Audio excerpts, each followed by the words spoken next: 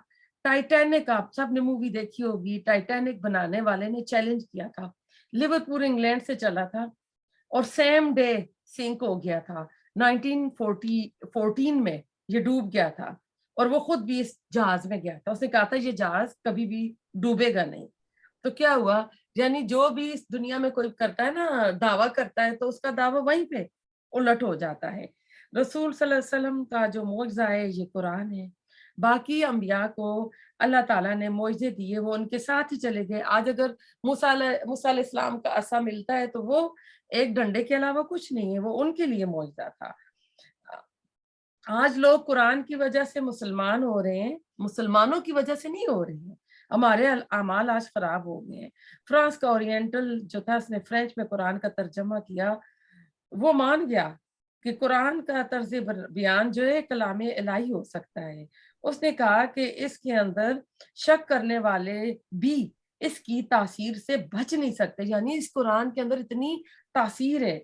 Christian missionary بھی مانتے ہیں، اور کہ ایک بھی واقعہ ایسا نہیں ہے جس نے قرآن اور اسلام کو سمجھا ہو اور پھر وہ مرتد ہوا ہو۔ مرتد وہی ہوتے ہیں جو قرآن کو نہیں سمجھتے۔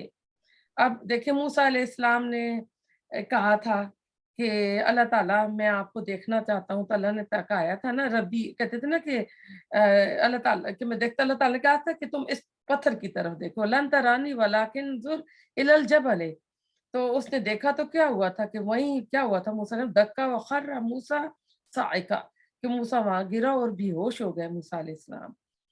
تو ایسا ہے کہ جو تاثیر تجلی باری تعالیٰ کی ہے نا، جیسے کہ موسیٰ علیہ السلام اللہ تعالیٰ کی تجلی کو دیکھ کے بے ہوش ہو گئے تھے، گر پڑے تھے نا، وہی تاثیر اس کلام الہی کی بھی ہے، اس قرآن کی بھی ہے۔ ہم اپنی آنکھیں کھولیں، ہم غور کریں اور ہم سوچیں کہ یہ قرآن ایک کتاب نہیں، ایک لفظ نہیں، اس کے اندر تاثیر وہی ہے جو اللہ تعالیٰ کی اپنی ذات کی ہے۔ کیوں کہ یہ قرآن اللہ تعالیٰ کا کلام ہے۔ اس وقت آپ کو پتہ ہے کہ قرآن جو تھا، آج تو قرآن سونے کی تاروں پہ لکھا جاتا ہے، ٹھیک ہے، صحابہ کرام کے دور میں قرآن ہڈیوں پہ، درختوں کی چھالوں پہ، چمڑے پہ لکھا گیا اور ایک جگہ اکٹھا نہیں تھا قرآن۔ صحابہ کی جو جماعت تھی، ان کے ضمیر زندہ تھے، انہوں نے قرآن کو اپنے یعنی میمورائز کیا ہوا تھا، اپنے دلوں میں ان کو محفوظ کیا ہوا تھا۔ قرآن کتابی شکل میں آپ کو پتہ ہے کہ ابو بکر صدیق کی جو خلافت کا دور تھا، اس وقت ایک جنگ ہوئی تھی یمامہ، اس لڑائی میں تقریباً 700 جو قرآن ہے نا، جو قرآن کے جو حفاظ بولتے ہیں نا، اس کی جمع حفظ کرنے والے، وہ شہید ہو گئے تھے۔ تو اس وقت حذیفہ بن یمان اور انہوں نے کہا تھا کہ ایسا ہے کہ قرآن کو ایک کتابی شکل میں ہم اکٹھا کر دیں۔ آج قرآن آسان بھی ہے، آج قرآن سستا بھی ہے، آج تو فری قرآن مل رہے ہیں، آج قرآن آرٹیکل آف ڈیکوریشن پیس بھی بن گیا ہے، آج صوفی جو ہے قرآن کو قوالی پر بھی گاتے ہیں، آج ممبروں پر واعظ بھی ہوتے ہیں، قرآن کے لیکچر بھی ہوتے ہیں۔ پہلے ہوتا تھا سپارہ سپارہ پڑھو، آج الحمدللہ لوگوں میں اویئرنیس آ گئی ہے کہ اب جب بھی اکٹھے ہوتے ہیں تو درس ہوتے ہیں، ایک آیت پہ، 2 آیت پہ، ایک رکوع پہ، ٹھیک ہے۔ تو اب دیکھیں ضعیف سے ضعیف حدیث بھی موجود ہے، لیکن قرآن خود کہتا ہے سورہ یونس میں قد جاءکم موعظۃ، کہ تمہارے پاس یہ ایک موعظ نصیحت آ گئی ہے اور سینوں کی بیماریوں کے لیے اس میں علاج ہے۔ علامہ اقبال نے بانگ درا میں فارسی میں اس کا ترجمہ میں سناتی ہوں، کہا تھا کہ اے شبنم گھاس، جو شبنم گھاس پہ پڑتی ہے نا، تو جو پڑھی ہے قدم اسے روند رہے ہیں، ایک قوم تیری بغل میں قرآن موجود ہے۔ یعنی آج اقوال عالم مسلمانوں کو اس طرح قدموں میں روند رہی ہیں۔ اپنے ملک کا حال دیکھ لیں آپ، راتوں رات کوٹ کھلتی ہے، کیا کچھ ہو رہا ہے آپ دیکھ لیں، اور آپ اپنی آنکھیں کھول لیں کہ ایک قوم تیری تو بغل میں قرآن موجود ہے، تمہیں کیوں دنیا کی اقوام اپنے قدموں کے نیچے یعنی کچل رہی ہیں۔ موسیٰ علیہ السلام کا عصا فرعون کے دربار میں، اب دیکھیں جادوگر جو تھے وہ مسلمان ہو گئے تھے۔ تو یہ قرآن جو ہے، ایک فزکسٹ ہے، سائنٹسٹ ہے، وہ کہتا ہے یہ قرآن موسیٰ علیہ السلام کے عصا سے 1000 گنا بڑا معجزہ ہے۔ میں اور آپ خوش قسمت ہے کہ آج یہ قرآن ہمارے ہاتھوں میں کھلا ہوا ہے، ہم قرآن کو پڑھ رہے ہیں۔ ہم مسلمان جو ہے نا اس کی قدر نہیں جانتے ہیں۔ علامہ اقبال کا شعر جو ہے نا، یہ تھا پہلی جنگ عظیم، آپ کو پتہ ہے 1937 یا 38 میں علامہ اقبال جو ہے فوت ہو گئے تھے۔ تو آج سوچیں کہ آج علامہ اقبال زندہ ہوتا، یا آج علامہ اقبال کی طرح کوئی پوٹری، انہوں نے تو قرآن کی تفسیر لکھی ہے نا، تو وہ کیا لکھتے ہیں آج کے مسلمانوں کے بارے میں؟ ہم تو بالکل ہی ننگے ہوئے ہیں جو آج کل ہماری حالت ہوئی ہے۔ تو آیت نمبر چلتے ہیں 24 پہ، فَإِن، اب چیلنج تو کر دیا، اب اگلی آیت میں مزید اللہ کہہ رہے ہیں پھر اگر لم نہ تفلو، تم نے کیا، ولن اور ہرگز نہیں، یعنی یہ فیوچر کے لیے بھی آ جاتا ہے، یعنی نہیں کر سکو گے، تفعلو تم کر سکو گے، فتقو پس ڈرو، النار اس آگ سے، اللتی وہ جو، وقودھا ایندھن اس کا۔ اب یہ وقودھا کا روٹ ورڈ آپ نے کر لیا ہوگا، یہ ایندھن اس کا الناس انسان والحجارہ اور پتھر، اعدت تیار کی گئی ہے، للکافرین کافروں کے لیے۔ اب لم جو ہے ماضی کے لیے بھی آتا ہے، ماضی کے لیے آتا ہے، اور لن مستقبل کے لیے بھی آتا ہے۔ پھر دیکھیں قرآن کے معجزے کے اوپر بات ہو رہی ہے، تاکیدی اور زوردار انداز میں کہا جا رہا ہے کہ کوئی ایسا ہرگز نہیں کر سکے گا۔ دو ٹوک انداز میں نفی کی جا رہی ہے، قرآن کی حقانیت بیان ہو رہی ہے سائٹ میں، قرآن یعنی سچا ہے، اس کے برحق ہونے کی دلیل ہے، اللہ کا ذکر، توحید، رسالت کا بیان ہے، قرآن کا ذکر ہے، اب آخرت کا بھی اس میں بیان ہو رہا ہے کہ کفار کے لیے اللہ تعالیٰ نے جہنم کی آگ جو ہے تیار کر رکھی ہے۔